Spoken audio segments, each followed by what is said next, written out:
So, observational research, reminding you it's a process, and we've done planning, we've done research, and we've now talked about analysis. And that leaves one final phase at the end of the process. And that's taking, you've heard me talking about it, taking those need statements or those cluster statements and starting to prioritize them, starting to put them into an order where we now know what's most important and what's least important to solve in our project or our innovation. And the prioritization process really has two stages to it. The first one is considering the importance of different stakeholders. I'm not going to dwell on it, but I want to make you aware of it. And then ranking our needs to create that hierarchy of more to less important.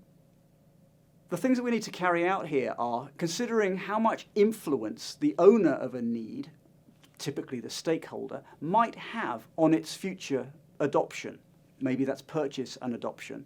And then we start to think about how important is this need to a stakeholder and how satisfied are they by current solutions and current ways that they have to meet that need.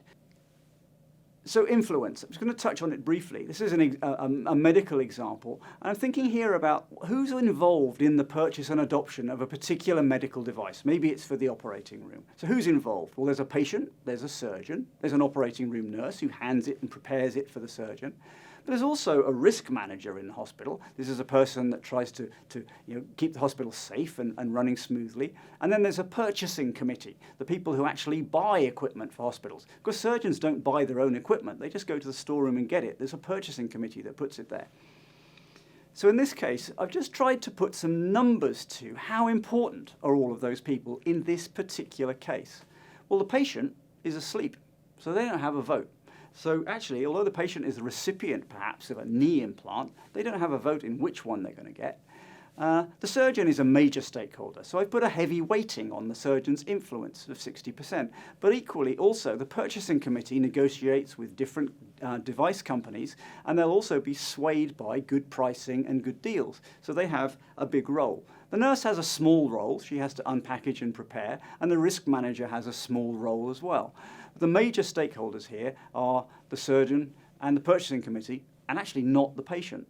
So those numbers aren't absolute, though they're relative proportions. And I might deduce those by talking to people in interviews. Who's responsible for buying this kind of equipment? Who purchases it? Who's involved in that process? Oh, there's a committee. Who sits on the committee? So I'll deduce who's involved in that through my interview process. And then I'll start to say, who has the most influence? Who has the least influence? And start to put some rough proportions to those. And I can use those numbers as weightings against scores when I test my needs with those stakeholders in the subsequent prioritization process. So now let's talk about prioritization. This is qualitative prioritization. And you've been carrying out what we've called voice of the consumer, or better still, voice of the stakeholder research all the way through this module around observational research. And that's qualitative, rich information that we've been gathering. And we do prioritization in this sort of sphere in a qualitative way as well, at least in the first instance. And we do this typically internally with my team first. Okay, what do we think? But then externally, and this is a place where you might use focus groups or just one-on-one interviews, sitting back down with your key stakeholders and asking them to help you order this group or cluster of needs that you've got. If you think about it, if you've been out in the field and watching a lot of these processes happening and you've been interviewing people, you're actually probably a pretty good advocate for the scoring process or the prioritization process if you can't get back to those stakeholders. So don't feel too worried if you can't get back to do external prioritization. Internal prioritization is fine because at this point, you're a pretty good voice for your customer. So the first question I ask in our qualitative prioritization is, how important is it to you, Mr. or Mrs. Stakeholder, that this need, being able to grate carrots without cutting your fingers, is met? And I'll typically do this when compared to the other ones that we're going to look at. So I typically do a first one that I think is kind of somewhere in the middle of the scale. And then from there, I'll ask, is this more or less important than the one we just did? And I use a scale of 0 to 10. This is where 0 is least important and 10 is absolutely most important. Life and death in a hospital. That's top of the needs importance hierarchy. And literally, I'll sit down with people, or as a team, we'll work through them and go through each one and place it on that scale of 0 to 10. 0 is least important, 10 is very important, 5 is somewhere in the middle there. And I'll try and spread them out and array them in between. That's the first question I ask for each need. But as I go through each need, I also ask a second question, and that is, how satisfied are you with the current solution to meeting this need? How satisfied are you with the way you do this at the moment? So, Mum, how important is being able to grate right down to the bottom of the carrot without cutting your fingers? Well, that's pretty important. I don't like throwing stuff away. How satisfied are you with your ability to do that at the moment on a scale of 0 to 10? Where 10 is, I'm completely satisfied, it couldn't be better, and 0 is, actually, I'm not very satisfied at all. I've got no good way to do that, and 5 is somewhere in the middle. So we go along the importance scale first, and then north and south, up and down the satisfaction scale second, and then stick the need on or give it that score. And that might be 8, 3, or 4, 9. And that leads us to a map that might look something like this. And you could do this in Stormboard, or you could do it literally on a wall with post-it notes, as I've done here. But it gives us a plot of our needs using these two parameters, importance and satisfaction. Well, I take those scores, and I'll very typically put them into a spreadsheet. So slightly truncated on the slide here, but you can see the need statement, or probably a cluster statement, and then the importance score and the satisfaction score. This is where, if you have multiple stakeholders, if you've tested a need with a mum and her daughter, or with a surgeon and a nurse, or a plumber and a plumber's mate, you may get different perspectives. You may have different scores from different people, and you could aggregate or average those together, and you might want to apply a weighting. If ultimately it's mum who buys the graters, she's probably got the bigger vote. So we arrive at, in a spreadsheet, a score of importance and satisfaction for each need. And you look at that, and you could order, and you could say, well, I'll put all of the most important at the top and all of the least satisfied at the top. But you've got these two numbers to play with. So also another thing you can do is what I call an opportunity score. Just to get down to one number, do 2 times importance minus satisfaction in the third column, and you've got one number that kind of represents the importance and satisfaction of that need or needs cluster. Here's the map of importance and satisfaction, which could be numbers in a spreadsheet, but I've shown you the graphic image. I'm going to superimpose over this a couple of axes to divide it into 4 quadrants. And the 4 quadrants are disruptors, what we call must-haves, cost savers, and delighters. And the most important area of this whole map is that bottom right-hand corner. It's the disruptors. And if you think about it, those are needs that our stakeholders have told us are very important and very poorly satisfied by what they've got at the moment, by the equipment, by the place, by the process that they have at present. These are things that are important and poorly satisfied.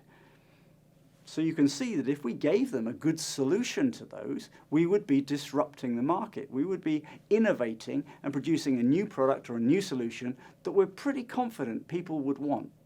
So the bottom right-hand corner is the golden area of this map. If you look above those disruptors, these are things that are very important, but also very well satisfied by current solutions. So if we're thinking about the process of baking a cake, for example, those are must-haves. Those are things that you mustn't break in your innovation or in your new product. Those are things that people still want to be able to do. They can do well at the moment. So if you don't deliver equally well on those needs, people aren't going to buy your product. So we now have the baseline of things it must do, top right, and the innovation opportunities down in that bottom right-hand corner. For completeness, and don't get too hung up on this, but the other 2 quadrants of the map are in the top left-hand corner, cost savers. These are things that people are very satisfied with, but they don't actually rank any importance against. So these are things that if you didn't do, they probably wouldn't care. They might be an opportunity to save cost here. These are features on your product, on your cell phone, that you never use. So why have them there? Let's simplify. And then in the bottom left-hand corner, things that are not important and really not satisfied at the moment. You could say there's nothing in there that we are worried about. sometimes if you can capture some of those what we call delighters in that bottom left-hand corner, they will slowly turn into must-haves. They kind of rotate up to the right-hand side. And the example I like to use here is when cell phones first came out, believe it or not, they didn't have screens on them. And then people put a black and white screen on so you could see the number you were dialing. People thought that was great, fantastic. And then somebody came along and put a color screen on. So now people said, well, I don't want a black and white screen anymore, I want a color screen. They didn't need a color screen, it was a delighter, but then it became a must-have. And now we wouldn't dream of buying a cell phone without a fantastic color screen on it. So that's the kind of summary of the prioritization process. This is by no means the only way you can prioritize needs. But in the world of voice of the customer, importance and satisfaction and interviewing and getting those scores from our stakeholders is where we start. After you've done qualitative prioritization, there is absolutely an opportunity to go and do quantitative. And quantitative might be a web survey, or it might be going to a conference and talking to people on the exhibition floor.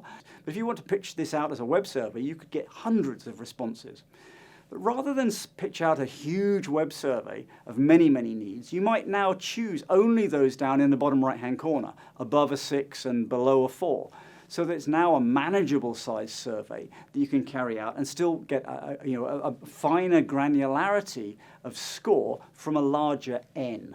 So quantitative research would often follow qualitative research, but we can kind of get rid of some of the stuff that we're pretty sure doesn't matter. So in this course, what have we covered? We've covered the planning process, which was about bounding the problem and scoping what we were going to do, thinking about what research tools were appropriate and who we should go and talk to. We've carried out the research phase, where we went and observed stakeholders, and you're going to hear about in another module, interviewing stakeholders, and sometimes those two happen at the same time. You're observing, and then afterwards you get to talk to them about it. And we've captured those insights in mind maps. We've then analyzed those insights and we've thought about root cause in order to arrive at need statements, and then we've clustered those need statements together so that we reduce the number and they're kind of grouped into similar problems. And then just at the end here now, we thought about prioritization. Who does this matter to? What influence do they have? And how important and how satisfied are they with this particular issue at the moment? That's insight-informed innovation. It's opportunity definition using all of the tools that we have in the field of observation and interview and analysis and prioritization back with our stakeholders to understand what really matters with them. That's voice of the customer, or as you've heard me say so many times now, voice of the stakeholder. So I hope you enjoyed the course, and thank you for listening.